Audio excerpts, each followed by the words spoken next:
The Trump administration, this first year back, has had its ups and downs and is engaged in a lot of initiatives that we don't yet know the outcome of. But one out and out success, an unrivaled and sweeping deregulatory agenda that is racking up some gains every day.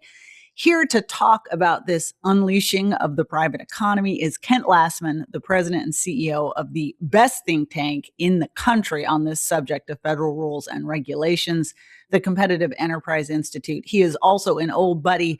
Kent, thank you so much for taking the time to come in and share your wisdom. Well, thank you for having me, Kim. It's always a treat when we get to chat and catch up.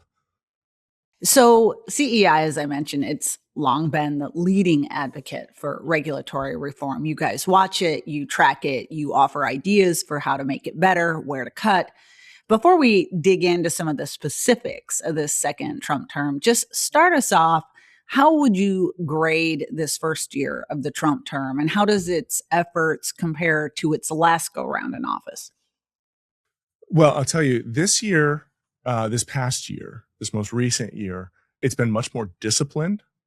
You know, they clearly have a plan. They're trying to execute against that plan. They're moving policies forward in a systematic way. Sometimes you'll see people complain that, you know, their favorite issue is not at the front of the line, or that they didn't get everything that they wanted. But there's no doubt about it. The team that is moving the regulatory agenda for the administration is being very disciplined about that. They're being very thoughtful, and they're keeping in mind right at the forefront. And this is what I think is probably the most significant change, that they will have to defend all of their actions. Any regulatory or deregulatory actions, they will have to defend it, not necessarily in the court of public opinion, but in a court of law. And so that discipline is really pointed toward making things that can stick. I think that's so important, and I want to talk about that with regard to one specific thing they just did. But before we do that, one quick question. You talk about the team that's moving this forward. Is there this kind of strategic overarching vision, or is it that the department heads are just being left to get on with it and they've all been given the memo? How's this actually working in practice? I think it's a third path, but it's most like your second option. So 1 year ago, very early in the term, the president was really on a tear. He was signing executive orders left and right. Some of them were to accomplish policy goals, and they were to say, this is how we will manage the executive branch of the government. But I think it's worth focusing on, to the point that you were illustrating there. Many of them were simply instructions. So he said, go out and look at this question and come back and tell me what your recommendation is. And he said that across agencies. And the reason I say it's slightly different than the two options that you suggested, those instructions went across the government, and our government, every big agency that you can think of has dozens of these sub-cabinet independent agencies, these smaller bureaus, and those dozens and dozens of smaller agencies, they got the memo, and they said, this is the direction the administration wants to go. And now they've been finding ways to implement. They got the big instructions in those first 60 days or so. And then, we've had more than 200, I think we're approaching 225 executive orders. Stunning number. Many of them were instructions. This is the direction I want you to go. Go find ways to do it. And that's, we're starting to see that play itself out. Your point about there being a real plan this time has really struck me, and nowhere more so than last week when we saw the finalization of the revoking this endangerment finding that allowed prior administrations to regulate greenhouse gases. That Trump administration is calling it the largest deregulatory action in history. I think that's probably true if you look at the price tag. We recently did a Potomac Watch podcast on this, and talking about the substance of this and how it essentially snatches the way for the underpinning for even allowing the federal government to consider greenhouse gases as a pollutant under the Clean Air Act. But quite aside from that substance, one of the things that really struck me about this was the care and attention to detail that had gone into getting rid of the Yeah. rule. And it was very different from the kind of haphazard way the Trump administration did things in the first time around, both from a legal perspective, but also from a science perspective. And I just wanted to get your thoughts on that and how and whether you think this, as a result, holds up if it goes to court. I'm going to skip to the end, but I will address. I am not really a betting man, notwithstanding the deregulation that we saw this morning out of the CFTC on prediction markets. But I will make this prediction. The endangerment finding will end up in court. And it will end up in court probably within hours of being published in the Federal Register. So to get us there, to really look at the question of how they approached it, how the administration approached it, I think it's really important to, I won't spend too much time on this, but I'm going to back us up for just a moment. The Clean Air Act is the law that we're talking about here. This isn't more than 50 years old. There were tremendous legislative battles and then ultimately legislative compromises that resulted in Clean Air Act amendments in 1990. And immediately after that, the more regulatory, more restrictive advocates from the green left, if you will, they started filing lawsuits. It was some of the original lawfare that we now talk about that is so common. And throughout the 1990s, those cases were filed, especially in the wake of what was called the Kyoto Protocol, where the United States government promised to try to harmonize with the rest of the world on these questions about climate. So the Clean Air Act and the Clean Air Act amendments, the law of the land, does not speak to climate change or climate policy. And that was not enough for people that didn't get what they wanted through these compromises in the legislative process. They brought these cases, they were eventually brought together and litigated all the way to the Supreme Court. And that's where we get what is now this precedential case, Massachusetts versus Environmental Protection Agency in 2007. And from that point, we've had this battle. What counts as a pollutant, even though the statute and the law does not name greenhouse gases as pollutants? Can they get somehow regulated under the EPA's purview? And what Administrator Zeldin and the administration has done is say, we're only looking at the law and we're only looking at Supreme Court precedents for instructing us how to read the law. What is the best way to read the cases and the law that has come before us? And from that reading, it's very clear that they don't have authority to claim that things like carbon dioxide are pollutants. And pollutants is a very important word because it has a very specific meaning in the Clean Air Act, a very clear definition. And with that approach, there are judgments made today that could not have been made in most of the last 25 years. And that's because the Supreme Court has told us how much can agencies be deferred to and how much can agencies go out and make their own running room to create regulation. And both of those questions have been circumscribed or brought closer. And the EPA today, because the way we understand the law in America has evolved in the last 30 years, and especially in the last 17 years, it just made a very clear-cut case that the EPA didn't have this authority. To exercise it would be a problem, legally questionable. And they did everything nice and tidy in the specific part of the Clean Air Act, Section 202, that really matters here. All of the evidence, all the facts about the science, those things are going to continue to be contested in the public square, but that will not be the case that will be brought, and that will not be adjudicated by a court of law, because those factual questions come after, do we even have authority? Well, and I certainly hope the answer to that is no. If nothing else, it will stop some of the regulatory ping pong that's been going on from administration to administration. And certainty is obviously really important. I just want to run through some other big issues here and kind of look at a couple of bright spots to start with, and then maybe talk about a few areas where I've got some concerns still. But on the good side, here's a list I see.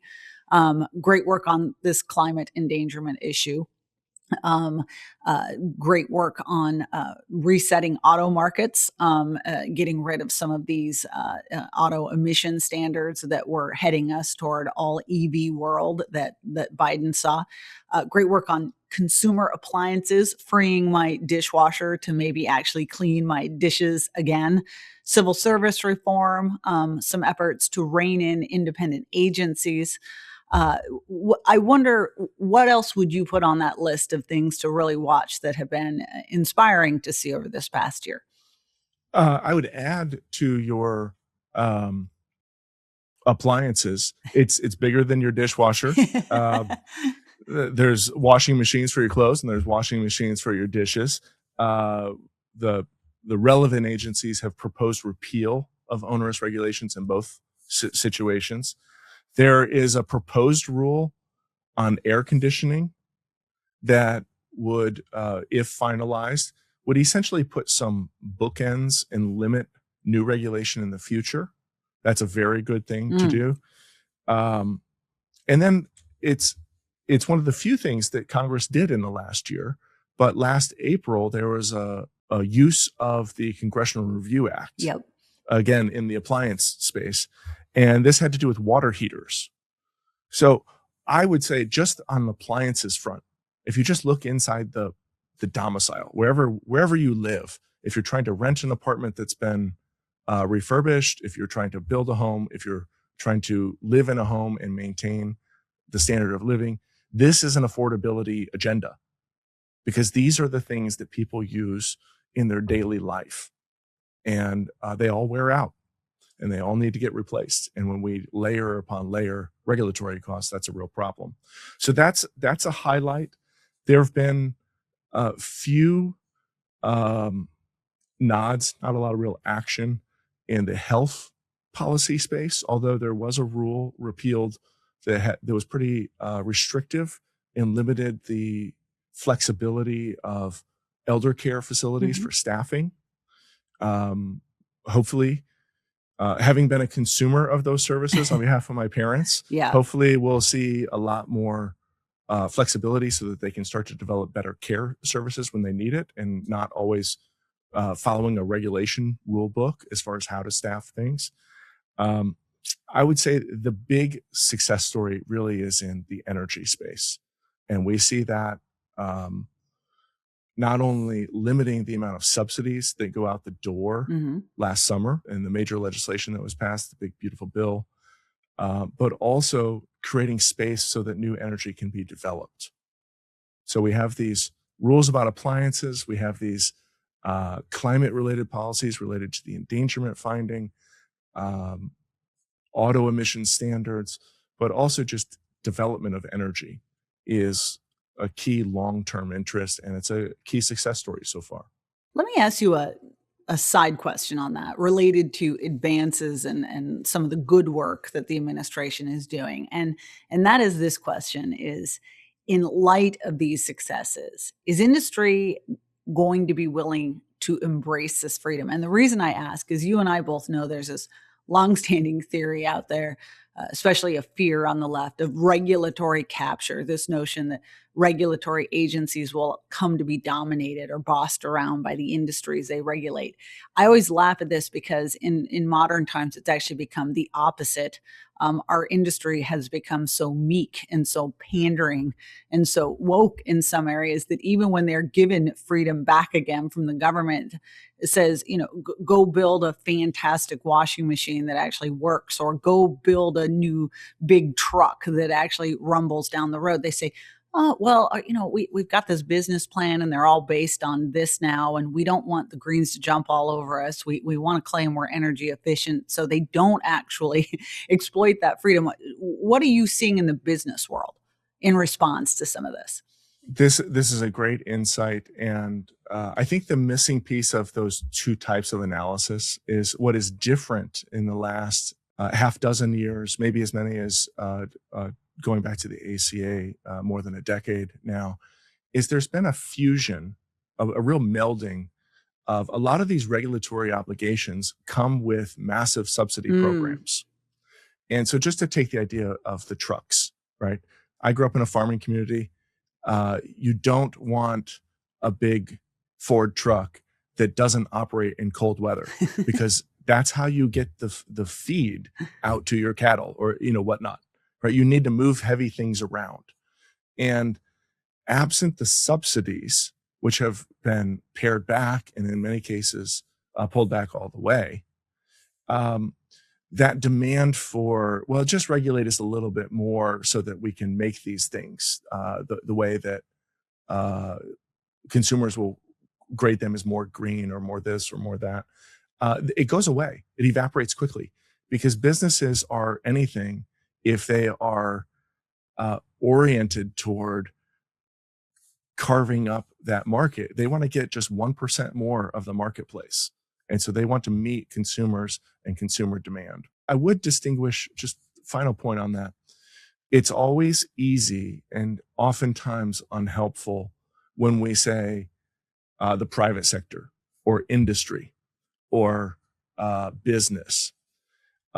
One thing that we know is that private enterprise, they don't all operate the same, which is to say incumbent firms will have a very different posture to the government than those that are quickly growing, that are brand new, or that have stronger or heavier influence in their own operations on things like research and development. Because if you bet the culture of your company on inventing the next best thing, you don't want regulatory protections. Right. It's all about the dynamism. The Wall Street Journal editorial page has a famous editorial called Down with Big Business, and it's all about this, and I still agree with that sentiment. What about on the other side? Where is the administration behind? What could it be doing more on? And to that regard, how much of that is a failure of Congress to do its part too? Well, let me start with low-hanging fruit, and it gets to this congressional question. In the last 8 months of the previous Trump administration, they had some great activity coming out of the Office of Management and Budget, essentially out of the White House, again, then through executive order, saying we are going to make it easier for people to understand not only the regulations that they have to follow, but the regulatory guidance that they have to follow. These are the sub-regulatory instructions. And they had transparency requirements. They required databases to be created so that people could look up across agencies, where is my business, where's my behavior implicated by regulation? And so how do I follow the rules? Of course, the subsequent administration, the Biden administration, did not like spotlighting regulation, and they took all of that stuff down. There's wonderful legislation to this point. The president has implemented it with his own hand previously in 2020. This is called the GOOD Act, or Guidance Out of Darkness. We haven't seen the White House tip their hand to Congress and say this would be a good thing to move forward. They haven't helped. They haven't encouraged their friends and allies. Hey, this is an easy win, because it's something that it's very difficult for a member of the Democrat Party to stand up and say, I'm against transparency. Right. So that's the sort of low-hanging fruit. There's these regulatory process questions that the administration hasn't led on in the way that they did in the first term. I don't think they're out of bounds or unreachable. They've implemented a 10-for-1 idea that we should eliminate 10 regulations for every new regulation. There's a lot more they can do in that direction, and some of it can be codified. But the areas that I'm most concerned about, these are some of the same areas that the president's team were wobbly on 5, 6, 7 years ago. The president, largely, I think you can describe as a man who likes deals. Well, there's an awful lot of antitrust scrutiny for Yeah. mergers and acquisitions in this administration, and it's not clear what sort of merger is going to attract the attention of the DOJ or the FTC and which ones are just going to sail by. There's no clear pattern. It's the case that we have all sorts of troubling activity with the government taking an interest or a stake in private companies. The notion of a golden share. That's antithetical to the American way. It's antithetical to limits on government. It's antithetical to what we should hope for how the private sector operates. And yet, we've got now more than a dozen of these examples where the federal government is demanding a stake in these private companies in order to let something go through or to see some sort of relaxation of regulatory obligations. That's entirely unhealthy and something that would really like to see stop. Yeah. And then the single biggest area, I will not belabor, I'll simply say restrictions on the ability of people to trade freely is a regulatory problem. Full stop. This has not been a great administration for trade. No, absolutely. And by the way, that antitrust stuff really does concern me. I'm going to add one more concern, and that is just this subsection of the conservative movement that is now becoming a little bit more, for lack of a better word, populist and sees advantage to bashing on companies and supporting more regulations. And you see that in the link up between folks like Senators Josh Hawley and Elizabeth Warren, who'd have ever thought they'd end up on the same page, but they have. Or, more recently, the president's proposal to limit credit card interest rates. Like, those are the sort of things that I think are very unhelpful to the broader Yeah. deregulatory agenda. I want to finish with one question I know a lot of people have an interest in because they're just curious, like, what to make of this. And I could not think of anyone better to ask than you. But what in the end was the impact of DOGE? Nobody talks about it so much anymore. It certainly didn't succeed in the way that Elon Musk first suggested in terms of pure cost cutting. I think he came in saying, I'm going to cut $2 trillion from the federal budget. Obviously, that did not happen.